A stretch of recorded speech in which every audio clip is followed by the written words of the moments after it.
Yellow বেলির আতঙ্কে কাঁটা বকখালি। দীঘার পরে এবার বকখালি সমুদ্র সৈকতে দেখা মিলল বিষাক্ত সাপের।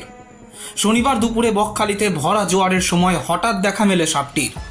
সিভিল ডিফেন্সের কর্মীরা বকখালির সমুদ্র সৈকতে সাপটিকে ভাসতে দেখেন বলে খবর মিলেছে। ওই সময় সমুদ্রে প্রচুর পর্যটক স্নান করছিলেন। সিভিল ডিফেন্সের কর্মীরা সঙ্গে সঙ্গে সবাইকে সরিয়ে দেন। এরপরই তারা জীবিত অবস্থায় সাপটিকে উদ্ধার করে বলে খবর। ইয়েলো বেলিড সি স্নেক ঘিরে এই মুহূর্তে পর্যটকরা আতঙ্কিত হয়ে রয়েছেন। এই ঘটনার পর থেকেই কাকদ্বীপ মহকুমা প্রশাসন ও ফ্রেজারগঞ্জ কোস্টাল মহকুমার পক্ষ থেকে পর্যটকদের সতর্ক করার জন্য সিভিল ডিফেন্সের কর্মীরা সমুদ্র সৈকতে মাইকিং শুরু করেছে।